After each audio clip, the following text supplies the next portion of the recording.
I'd like to welcome each and every one of you to this afternoon's agenda meeting. This afternoon, we'll review those action items that will be formally addressed next Tuesday evening, March 5th. We're already going to be into March, and even with the extra day this month. So March 5th at 6 p.m. right here at City Hall, and I'll ask our city manager, Mr. Bill Burrow, to review those action items. Bill? Thank you, Mayor, members of the board. We will have a couple of guests that evening, or a proclamation from the mayor and the board for Women's History Month. And Tedra Duck, president of the Historic Downtown Farmers Market, will be here to provide the 2023 annual report.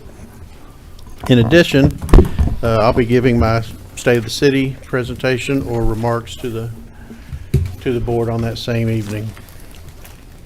First item is Resolution R-2433, a resolution revising the 2024 budget by appropriating funds for 2024 expenditures to be funded by remaining 2023 appropriations and for other purposes, and our Finance Director, Karen Scott, will discuss. Good afternoon. The Board of Directors approved Resolution 10368 on February 20th, 2024, reappropriating certain funds that were unspent at the end of fiscal year 2023.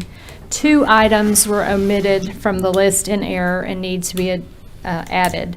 Attachment A on your packet will reflect the 2023 remaining appropriation that needs to be reappropriated for 2024 expenditures for snow removal supplies and equipment for the street department. I apologize for this error. It was my fault. I missed them on the documents submitted to me for the reappropriations request. And I might add that later on your agenda, ordinance number O-2412 for snow removal equipment requires approval of this reappropriation resolution. Okay, any questions of Ms. Scott? Thank you. Thank you. Next item is Resolution R-2434, a resolution approving the procurement of 15 30 cubic yard roll-off containers from Waste Quip LLC pursuant to the Cooperative Purchasing Program through Sourcewell. These are routine expenditures that we have. These pretty much containers are what we use for our construction and demolition. The large construction boxes that you see, there's a replacement every year of these particular type of containers, and this is a normal routine expenditure. Bill, we lease these out or rent these out, right? That's correct. Yeah. That's correct. And typically they last, 10 to 15 years, but through just the process of time, they get to a point where you have to replace them. Any questions of Mr. Burrow on that? Thank you. Next, we have a similar item. It's Resolution R-2435, a resolution approving the procurement of certain commercial front-load containers from Waste Quip LLC pursuant to the Cooperative Purchasing Program through Sourcewell. This is in the amount of $118,494.33, and these are going to be for various size commercial dumpsters that you'll see behind like restaurants or some of the stores, the big dumpsters. And they range anywhere from 2, 3, 4, 6, and 8 yards. Any questions on this item? I have one. Director Trustee? Thank you, Mayor. About how many are we purchasing on this? I guess it'll be in the packet. that Yeah, I can tell you. Hang on information. just a sec. 18. Yeah.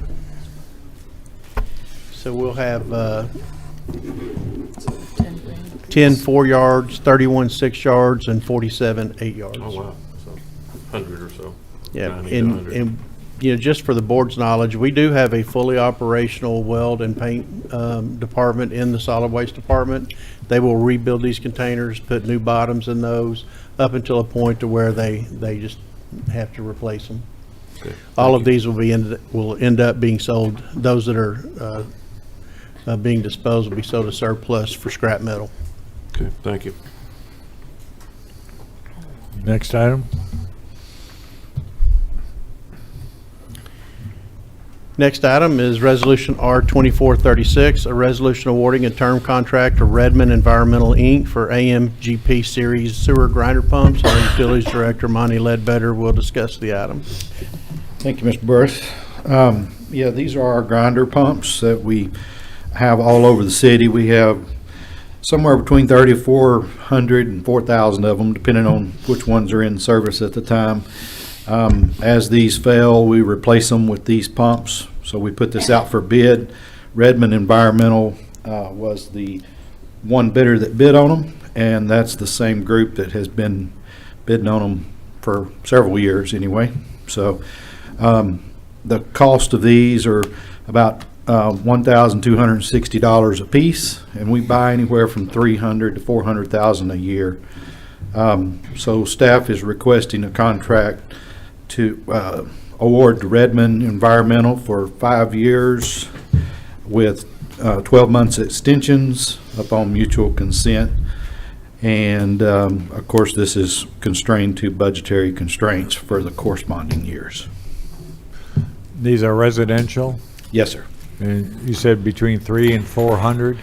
We order 50 at a time, so we normally order about $300,000 to $400,000 worth a year. Dollars worth, okay. Yes, sir. I heard the 400,000, I'm like units, you know, I'm going like, wow. Okay. Any other questions of Mr. Monty? Money, did you say the initial is 5 years? Yes, sir. And what are the? 5-year, 12 months extensions. Oh, 5 12-month extensions. 5, 12 months extensions, yes, sir. And the price has come down a little bit on them, so that's one of the reasons we rebid them. Director Webb?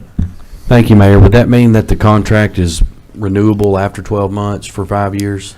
Upon mutual consent and, of course, restraint to whatever budget's passed. Got you. Thank you. Very good, thank you.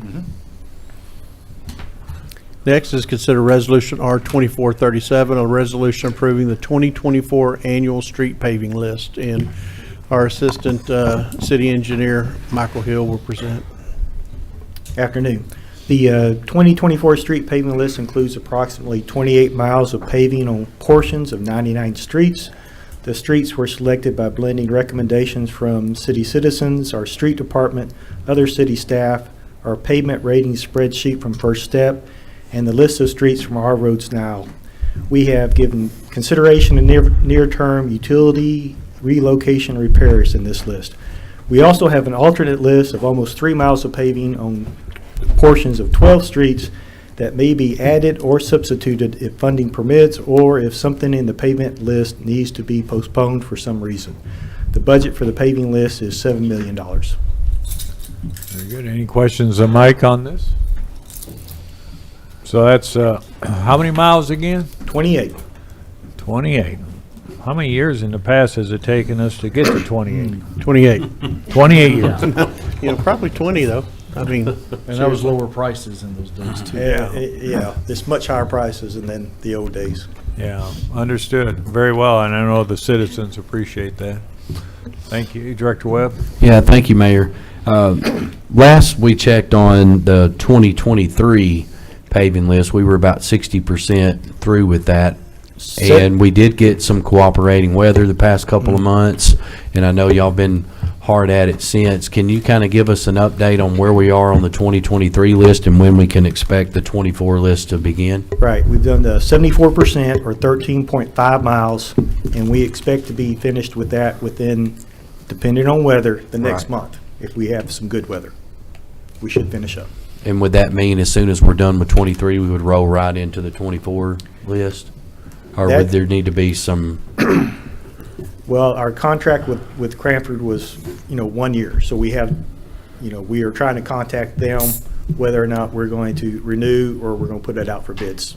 And that's something we're still discussing with the city staff. do we have any complaints or more mitigating factors for Cranford's performance in 23? Would there be anything to, like, not continue services? The biggest concern we have with Cranford is they do so much state work that state comes before the city because they're such a bigger client.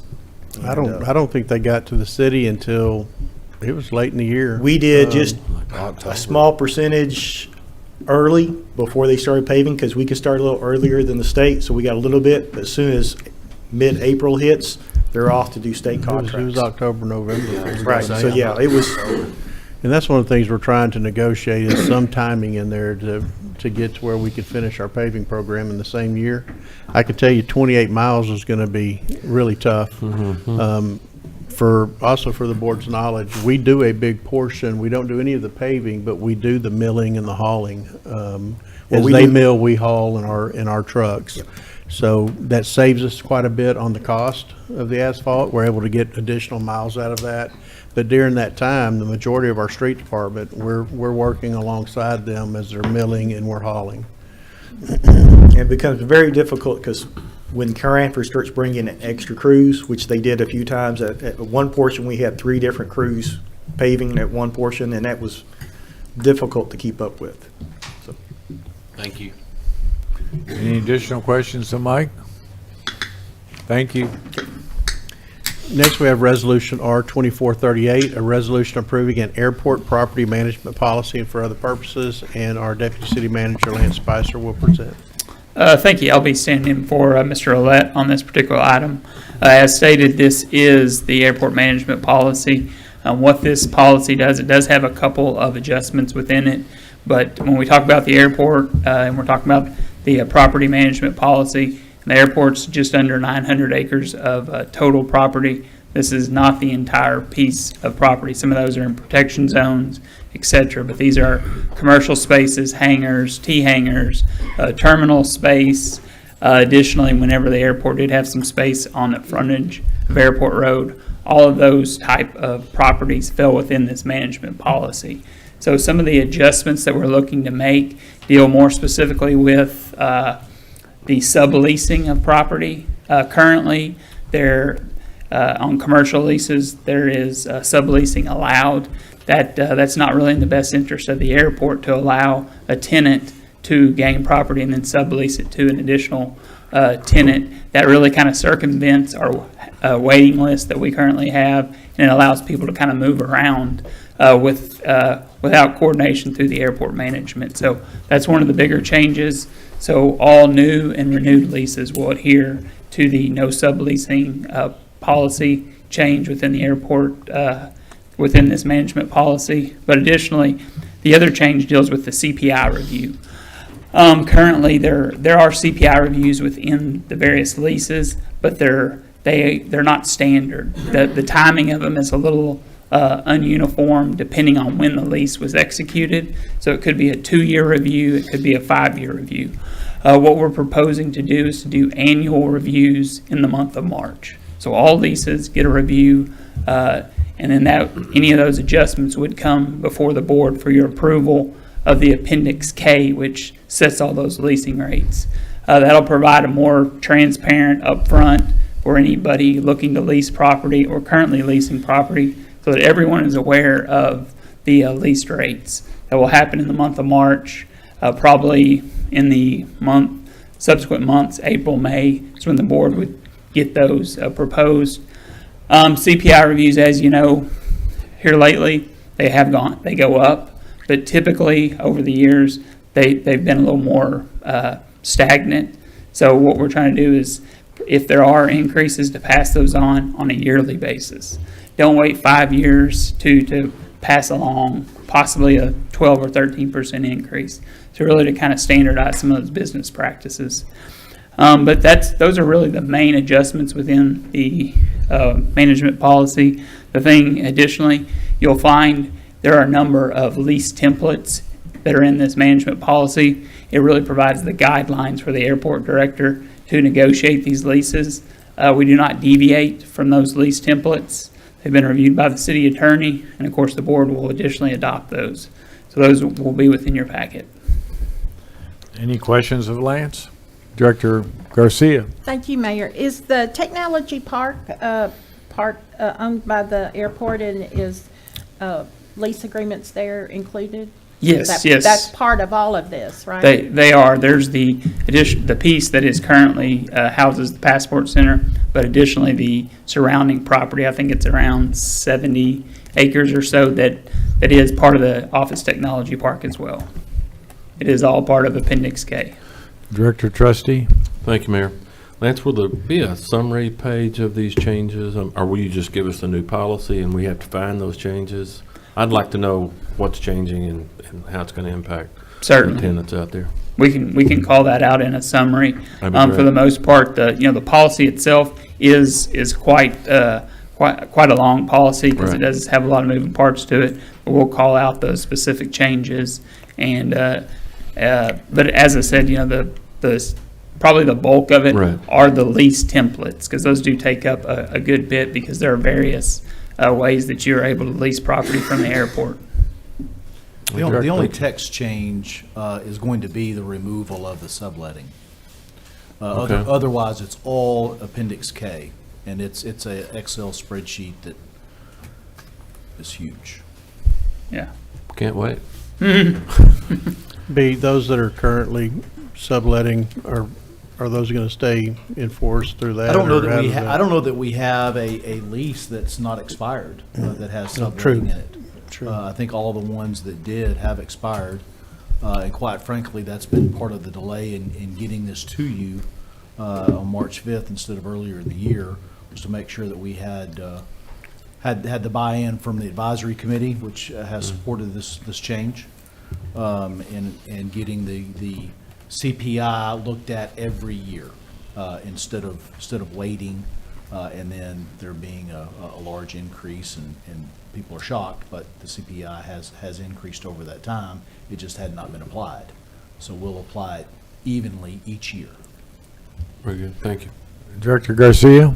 Thank you, Mayor. If there is a new tenant that is interested in leasing some property, is there a given range for negotiation to, so it's not a hard no if they offer something less than what it was set at? Is there a negotiation range? Well, if you're talking about inside the fence, like the ground lease rate, it's $300 per acre per month. So that's standard across all. Now, if you're talking about spaces, existing hangars, that for the most part, those are all leased or to be leased. But certainly, if there are certain things that tenant, if they do decide to come into a space where leasehold improvements are needed or things of that nature, the policy does allow for some adjustments to take into account of that. But additionally, that does take review from the city manager and city attorney. Okay, and I was thinking of if we get to where we can lease the former finance department. water, Certainly.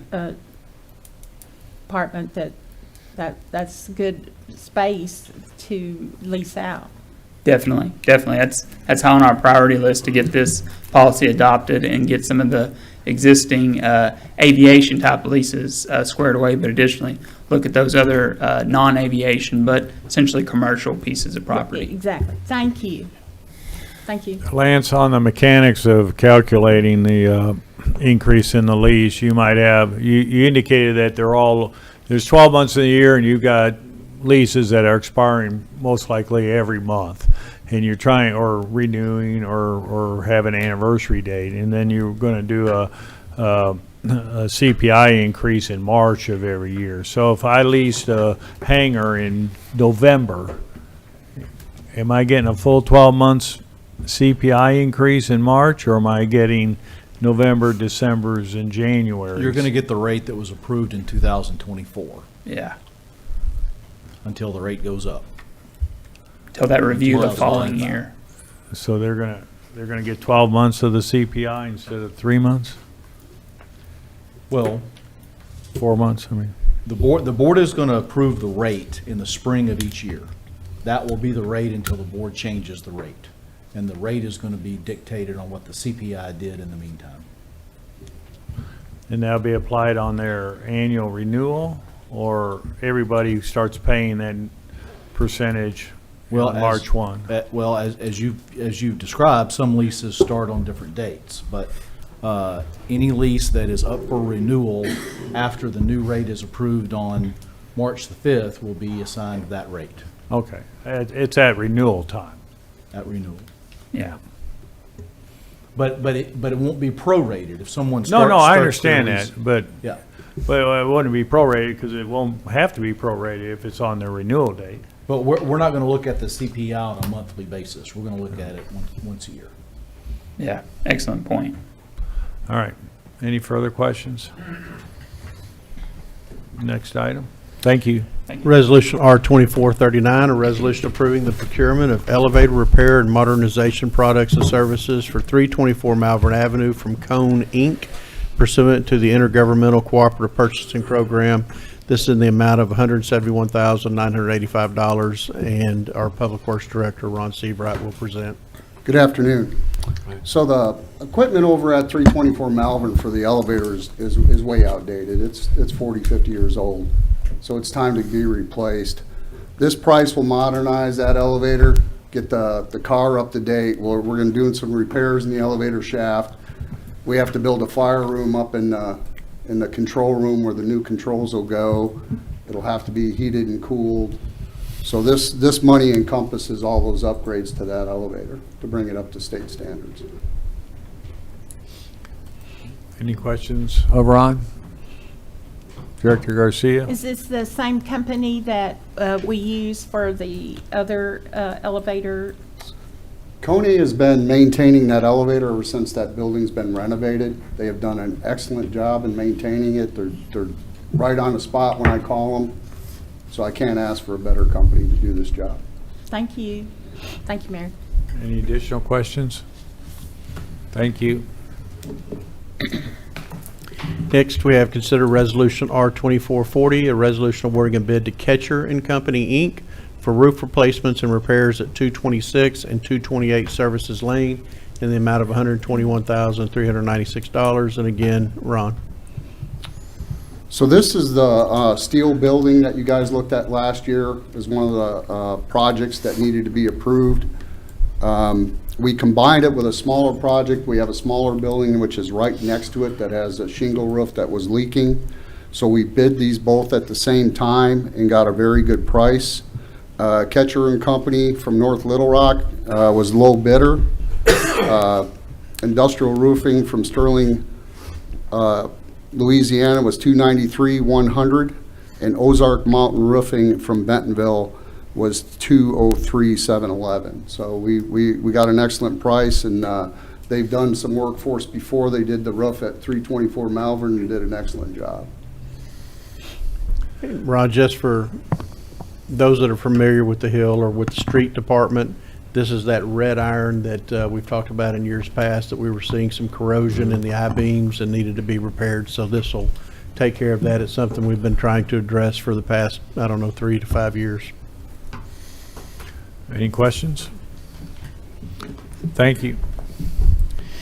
Next, we have considered Resolution R 2441, a resolution approving the purchase and installation of certain fire suppression equipment, systems, and services at the Community Resource Center, 109 Hobson, from Johnson Controls Fire Protection LP pursuant to the Cooperative Purchasing Program through Sourcewell. This in the amount of $166,919. And again, Mr. Seabright.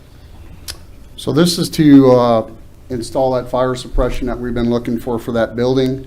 We work with Johnson Controls on many different buildings for our fire and burglar alarms, City Hall, Annex Building, 324 Malvern. They're very, very good company to work with. We toured that building with them, and they gave us a fair and equitable price to install that. So we're looking forward to getting moving on this as soon as possible. Any questions of Ron on this resolution? Director Dobbs Smith? Will that be for the entire property? There are 3 different annexes, Yes, ma'am.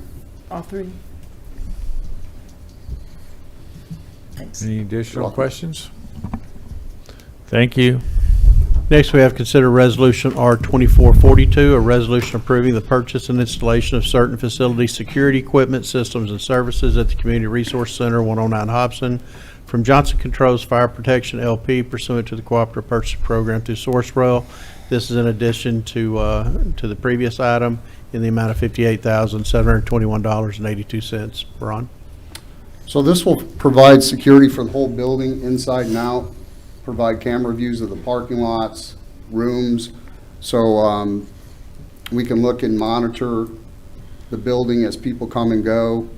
And it can be used by not only our services, but it can be viewed by PD. So it'll give a full view of the entire property. Any questions? Director Webb? Thank you, Mayor.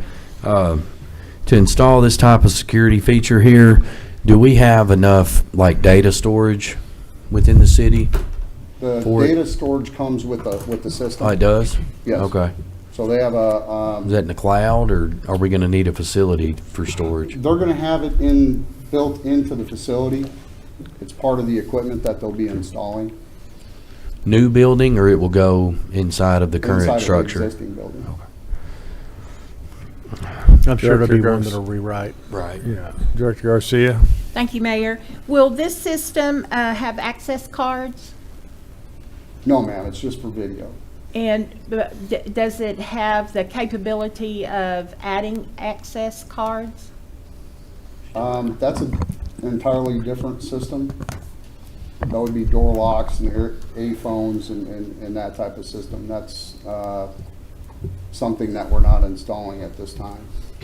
Is that something that we're We'll look at it. looking at in the future, or? Yeah, these were the two kind of big ones that we need to get pricing on. See what kind of funding we still have left. That's something that Denny and I have talked about, and we do plan to have some security on the door, so you can't just come in at any location. Because I know other nonprofits have volunteer access cards as well as clients, people they serve. I mean, we Thank use you. it here, you know, even in Yeah, City Hall just does. to get in here. To get in any of our buildings. Yeah. Thank you. Bill, I would assume once you determine the method by which it's going to be used, then you'll know which areas to cordon off and have pass cards, right? Yeah. And a lot of this will, you know, of course, won't go live until September, and at least the annex and the sanctuary, because those are still part of the church utilization. The suppression system and all of that will be in, security will be in, but, you know, as we start looking at door locks and those kind of things on that annex and sanctuary, we'll probably wait until after the church is gone. And that's the end of September? Yes. Okay, thank you. Any additional questions? Thank you, Ron. Thank you. Next item is consider resolution R2443, a resolution approving the procurement of certain document scanning, processing, and indexing services from MCCI LLC pursuant to the National Cooperative Purchasing Alliance Program. This is in the amount of $126,487.06, and I believe our city clerk, Harmony, will present. Thank you. MCCI is a business process automation company that provides document scanning, processing, and indexing, as well as other automation solutions. This is the company the city began partnering with several years ago to transition our city forms and workflows and other content to the Laserfish platform. So to continue moving toward that more centralized digital-based content management program, departments have worked with MCCI to begin a scanning and indexing of certain materials. So this project includes the city clerk's office plan to digitize the historical resolutions, ordinances, minutes, as well as some of the contracts that are housed in the vault here in City Hall, as well as the planning and development department's records that are housed in their offices here in City Hall, but they are the records that they have to be kept permanently. So, this project comes to you with two different departments, and they're separate scanning agreements. They are combined in one total amount. So MCCI offers their services to public sector agencies through a cooperative contract with Omnia Partners, which both city code and state law authorize the city to participate in such cooperative purchasing programs. So together, they total $126,487.06, with $104,999 covering the planning and development records, and $21,488.06 attributed to the city clerk records. So both of those agreements will be in, and they will be covered by this one resolution. Director Garcia? Will these scanned documents on this platform be available online to the public? At this time, Laserfish is not outward facing. They will allow staff to be able to, there'll be OCR scans so we can find them a lot easier and locate them. Eventually, that is the hope, is that we do have an outward facing platform that will allow for people to be able to access the records. But at this stage, we don't have that capability yet. But that is the plan, or has that been looked at? You know, at the county courthouse, there are records that you can pull up, you know, go way back, historic documents. Yes, we have talked about that. Our current Laserfish capabilities, the platform level that we have does not allow right now for outward facing. There are cities and municipalities that do have that through Laserfish. Fayetteville's one of them. I think that is the direction that we're going. That's part of the talk, and going to this more centralized digital content. But we're not going to be there yet. This is going to allow staff, this is going to free up space downstairs, because those records for planning and development that have to be maintained will now be able to be maintained in a digital platform. So it'll take up less space downstairs. They'll be able to search those and access those a lot easier.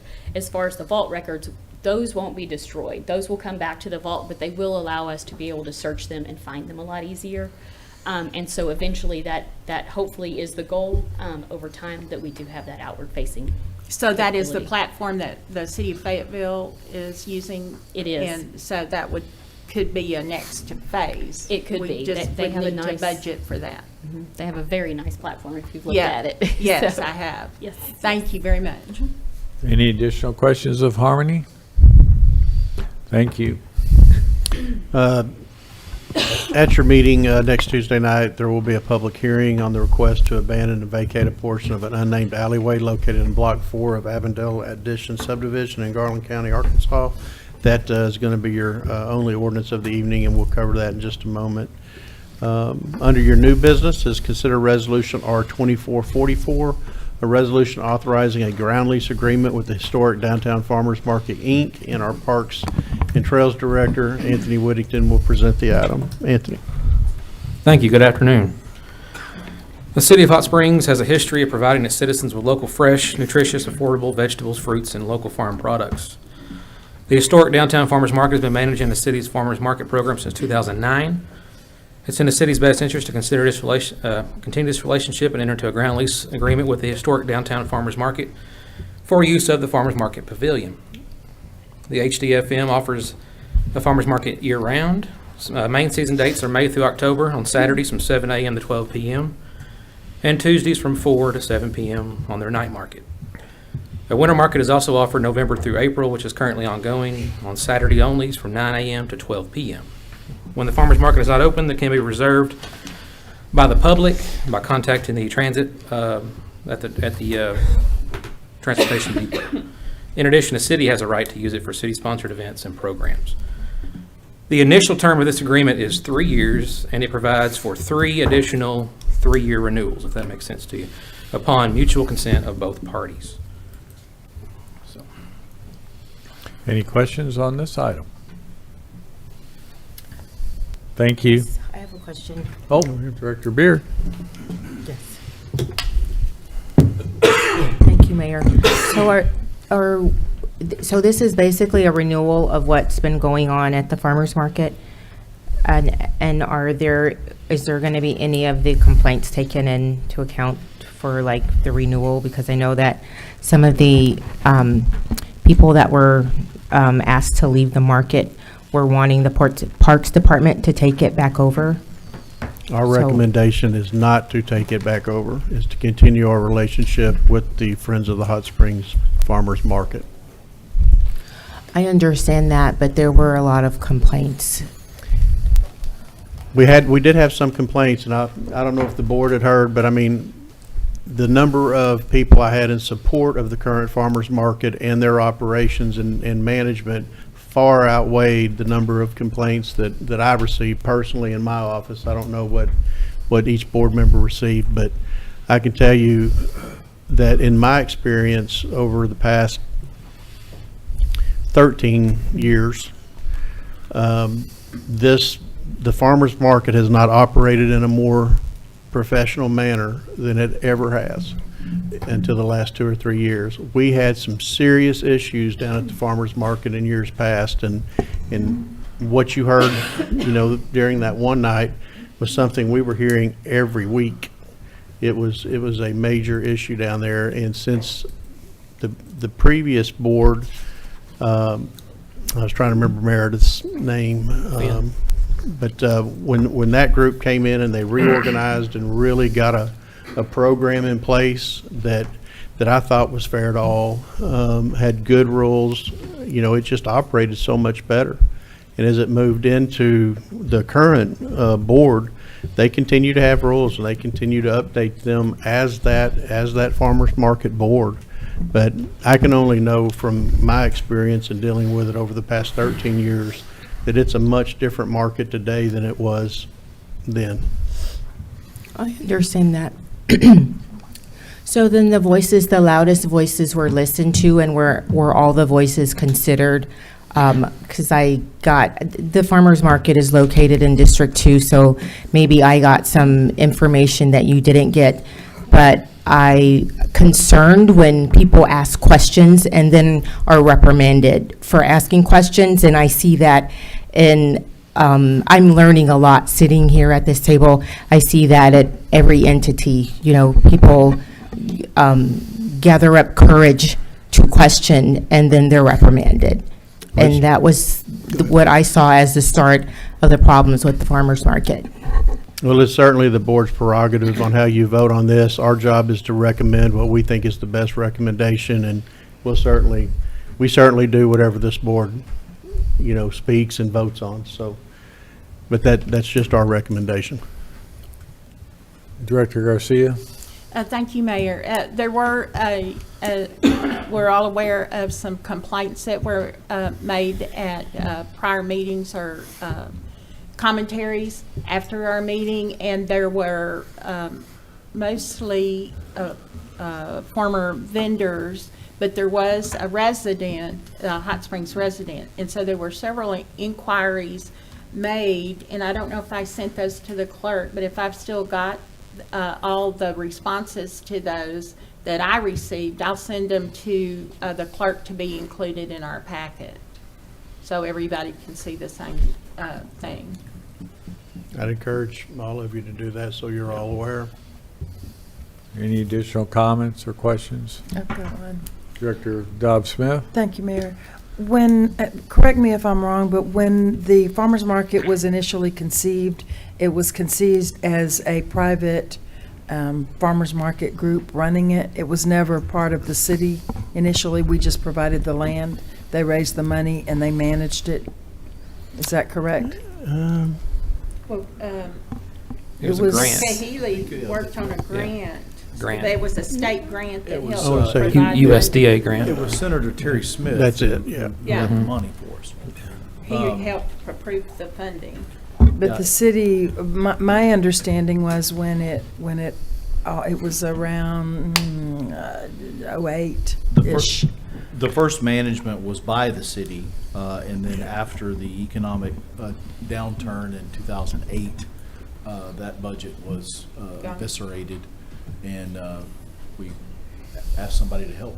We actually had staff, recreation staff, that took care of that responsibility that were eliminated during that time. Thank you. Mayor. Director Webb? Yeah, thank you, Mayor. Anthony, can you share with us again those term agreements? Sure. Were you saying that was, here, I'll let you go. Sure. So the initial agreement will be for 3 years. And then when that 3-year period's over, upon mutual agreement, you'll have 3 3-year terms beyond that, which we can bring back to you. So basically, we can continue the 3 years. When that 3 years up, we can apply for another 3 years, and that kind of thing. So. In times past, what were the terms like? Let's say within the last 3 to 6 years, were they also in 3-year terms, or was it 1 year? Just 1 year. Since I've been here in 2017, it's been 1 year terms. Any reason for moving it to 36 months versus 12? No. That was at their request. Yeah. Thank you. We do require them to provide financials, you know, and their, it's in their report, you know, and, you know, to provide how many vendors they have, you know, their, where their financials are spent, that, you know, that is a requirement in the lease agreement to provide that to us. And so we do get some, you know, some inside information on that, so. Thank you. Director Webb, this will be a matter of discussion at the meeting, but I did provide them with a lease agreement, and it was returned to me edited, and that was one of the edits. I'll point out that either party can terminate it with 30 days' notice.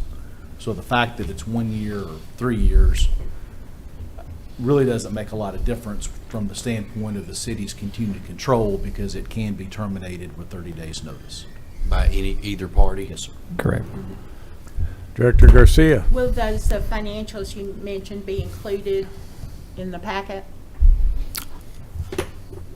There will be, she should present them in her presentation as a guest at the beginning of the meeting, but we don't currently have those, but she'll provide those from 2023, so. So they're not going to be in the packet? I can see if I can get them beforehand. Yes, ma'am. Thank you. Yes, ma'am. Any final questions? Director Beard? Thank you, Mayor. I also will send over, sorry, or excuse me, rather. I will send over all of the emails to be included in the packet that I've gotten from the farmers market. I think I was the first point of contact for all the issues and concerns regarding the farmers market, so I would like to add those in. All right. If there are no further questions, we'll move on. Next item is, let's see.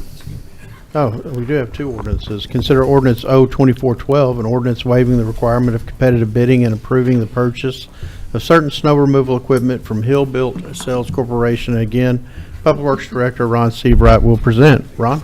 Good afternoon. As Karen said, this is, depending on your approval of the reappropriations, this is kind of the second phase of what we're looking at to upgrade our equipment with brine making tanks. This last snowstorm, we had a couple of our older trucks that went down. They're unrepairable. So what we're going to do is we're going to purchase a couple new plow frames. We're going to use the existing plows, mount these frames on some of our newer trucks, and we're going to purchase one new sand spreader with the liquid tanks on it. And then we're also going to purchase tanks for 5 other spreaders so we can mount the liquid tanks on those instead of mixing rock salt with the sand. In the future, we'll be able to fill those tanks up and mix brine with the sand as they're spreading it out, being more efficient that way. Hill Built is the sole provider of Byers Products. That's who makes all our snow removal equipment. And the cost for all these products are $88,076.41, and that includes installation. Any questions of Ron? Seeing none, thank you. Thank you. Next is consider ordinance O-2413, an ordinance to abandon and vacate a portion of an unnamed alleyway located in Block 4 of Ivandale Addition subdivision in Garland County, Arkansas, for other purposes. And again, Harmony Morrissey will present. Thank you. On February 6th, the petitioners Carol Weatherford on behalf of CEK Properties and Dennis Ridley filed a petition requesting that a portion of an unnamed alleyway in Avondale Addition subdivision be vacated. I'm putting that up on your screen so you can see the map. The portion highlighted is the portion that they are requesting be vacated. The petitioners do own the property on each side of the subject area. On February 20th, the board passed resolution 10,375 and set the public hearing for March 5th. Notice of that hearing is being published twice in the Sentinel Record as required by state law. So at the March 5th meeting, the public hearing would allow for any interested party to express their support or objection to the request. If the request is granted, each abutting property owner shall take title to the center line of the alley that is abandoned, and the ownership shall be free from easement of the city for public use as an alleyway. City staff and utility provider representatives have reviewed the request, and no objections of this closing have been noted. That concludes my report. Any questions of Harmony on this last final agenda item? Director Webb? Thank you, Mayor. Just to help clarify kind of this location, is this out kind of heading towards Fountain Lake, kind of park, or? No, it's Where? it's kind of behind the Rick School building. Oh, there's the Woodridge Church of Christ. Here's Okay. another, there's another map, so there's Woodridge Street, if you know Woodridge, Fulton, Cypress. Yeah, thank you. Any additional questions? Mayor, that concludes all the items for your meeting next Tuesday night. All right, so there being no further business for the agenda meeting, we'll adjourn, but we will switch over. We do have a work session with the fire department and an additional firehouse. So just give us a few moments.